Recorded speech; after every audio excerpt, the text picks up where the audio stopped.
If you are feeling lost right now, if you are tired of being your own compass and failing at it, I want you to stop, just for a moment. Take a breath. We aren't just going to talk about wisdom today as some high-level theological concept that only scholars understand. We are going to walk through a specific, biblical GPS reset that is designed to clear that fog. By the time we say Amen together at the end of this time, you will have a clear, narrow path forward.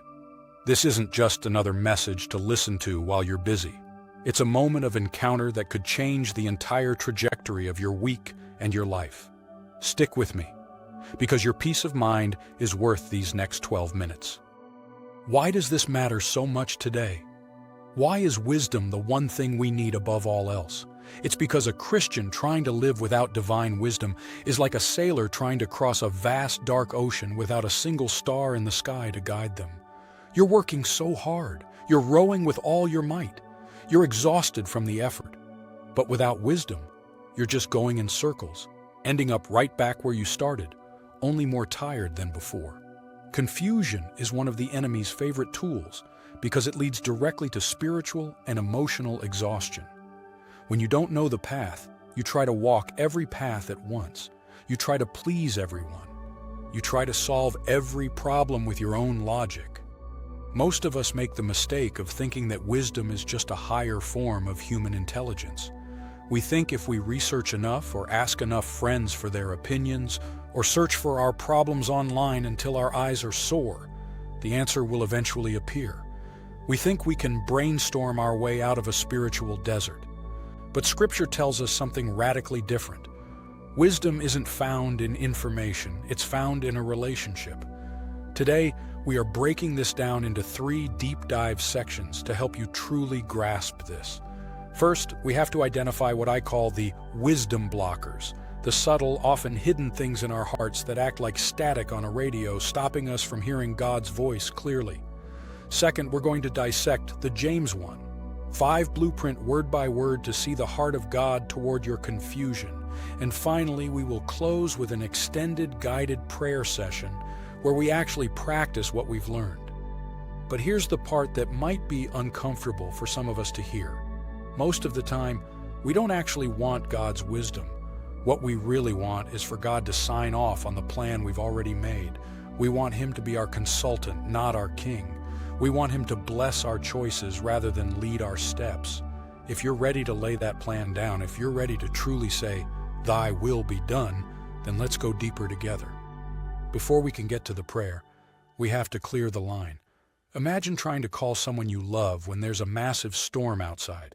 The static is so loud it makes it impossible to hear the person on the other end. That static in our spiritual lives often comes from 3 specific places. The first is simply the noise of the world. We live in the loudest era of human history. We ask God for wisdom for 5 minutes in the morning, but we listen to the world's opinions and the world's fears for 5 hours on our screens. We check our news feeds, our social media, and our bank accounts before we ever check the state of our own hearts. We are drowning in data but starving for direction. The second blocker is unsurrendered outcomes. This is a subtle one. This is when we tell God, "I'll follow you as long as you lead me to this specific result that I think is best." We approach the throne of grace with a conditional surrender. That's not seeking wisdom. That's seeking a servant. True biblical wisdom requires what King Solomon called a hearing heart. It's a heart that says, "Lord, whatever the answer is yes, even before I hear it." The third blocker is the fear of the answer. Sometimes we choose to stay in the fog because deep down we're afraid that if the fog clears, God is going to ask us to do something hard. He might ask us to forgive someone we want to stay angry at. He might ask us to leave a situation that feels comfortable but is actually toxic. He might ask us to trust Him with our finances in a way that feels risky to our flesh. Take a moment right now to reflect. Which one of those feels most true for you? Is it the noise of the world, the need to control the outcome, or the fear of what God might say? Just sit with that question for a second. God isn't mad at you for struggling with these things. He just wants to clear them away so He can talk to you as a father talks to a child. Now let's look at the anchor for our hope today. James chapter 1 verse 5. It says, If any of you lacks wisdom, let him ask God, who gives generously to all without reproach, and it will be given him. Think about that for a moment. If any of you lacks wisdom, that includes you. It includes the person who feels like they've messed up too many times to ask for help. It includes the person who feels like their problem is too small for God to care about. Look at that incredible phrase, without reproach. In the original language, this means God doesn't find fault with you for asking. He doesn't look at your confusion and say, "Why haven't you figured this out yet? Haven't I taught you enough? Why are you back here again with the same exact problem you had last year?" No, that is how the world treats us. But that is not how your Father treats you. He is a Father who sees a child who is lost and is simply, purely glad that they came home to ask for directions. He finds joy in your dependence on him. When you ask for wisdom, you have to understand how God gives it. He doesn't usually give you a massive map with every single turn marked out for the next 10 years. If he did that, you'd take the map and run off trying to do it on your own. Instead, he gives you a lamp. As the psalmist said, "Your word is a lamp unto my feet." A lamp in the ancient world didn't light up the whole forest. It only showed you where to put your foot for the very next step. God gives you enough light for today so that you will have to come back to him for more light tomorrow. He wants you to stay close to him. He wants the relationship more than he wants you to just have the answer. This changes everything about how we pray. Wisdom isn't a what, wisdom is a who. The Bible tells us that in Christ are hidden all the treasures of wisdom and knowledge. When you have the Holy Spirit, you have the Spirit of wisdom dwelling inside of you. You don't have to go out and find wisdom in a book or a seminar. You have to learn to listen to the one who is already living in your heart. You're never truly lost when the guide is walking with you. So how do we practically apply this to the chaos of our lives?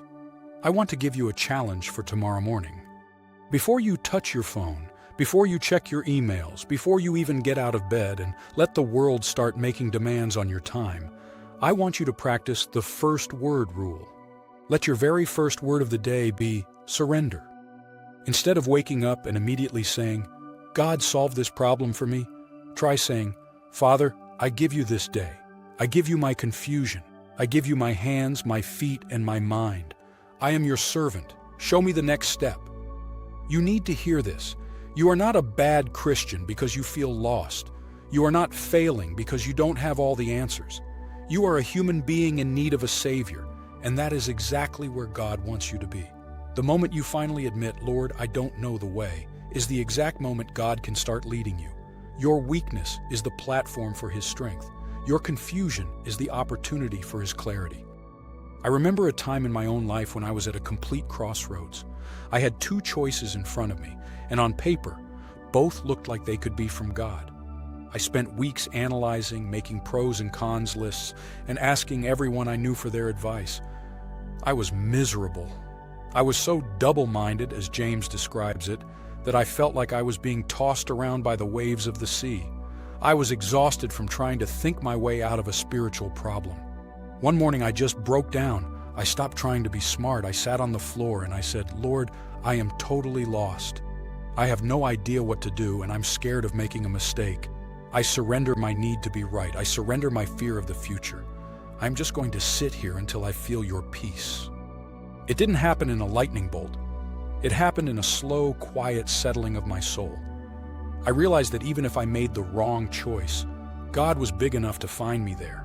That realization, that God's grace is bigger than my mistakes, was the wisdom I actually needed. The answer to my problem came a few days later, and it was so simple I had completely overlooked it because I was too busy being stressed. Maybe this is exactly where you've struggled. Maybe you've been feeling like God is silent when you need him most. But could it be that he is silent because he wants you to stop listening to the noise and start listening to his heart? He is more interested in who you are becoming in the middle of the fog than he is in getting you out of the fog.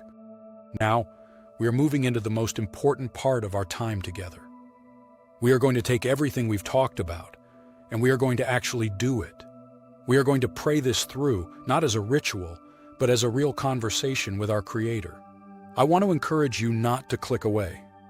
This is where the teaching stops being information and starts becoming transformation. This is where we lay the burden down. Close your eyes wherever you are, as long as you're safe to do so. Take a deep, slow breath. Feel the tension in your neck and your shoulders start to melt away. You don't have to perform right now. You don't have to be strong. You don't have to have it all figured out. You are in the presence of a Father who loves you perfectly. Father, we come to you right now, right in the middle of our fog, our confusion, and our questions. We thank you that you are the God who gives generously. We thank you that you aren't up there counting our mistakes or judging us for our lack of faith. We stop trying to fix our lives ourselves. We stop trying to be our own gods. We admit that our own wisdom has led us to exhaustion. I want you to repeat these words in the quietness of your own heart. Father, I lack wisdom. I am lost in this situation. I don't know which way to turn, but I hand it all to you. I surrender my need to know the end from the beginning. I surrender my fear of making a mistake. I thank you, Lord, that you do not find fault with me for being human. I thank you that your Holy Spirit is my personal guide, my counselor, and my comforter. I trust that you are working even when I can't see it. I trust that you are speaking even when I can't hear it. Show me the next step today, just one step. Give me the courage to take that step and the peace to leave the rest in your hands. I trust you with my life, my family, my future, and my heart. Take a few moments of absolute silence now. Don't ask for anything. Just listen. Let God's peace be your answer. As you open your eyes and move back into your day, carry that peace with you. You aren't walking alone. If this message cleared the fog for you even just a little bit, I want to ask you to share it with someone else. We all know someone who is struggling with anxiety or a big decision right now. Be the person who reminds them that they don't have to be their own guide. And if you want to know how to keep this spiritual fire and this peace alive when the world tries to steal it back tomorrow, I've put together a video specifically about how to keep the spirit alive all week long, not just on Sundays.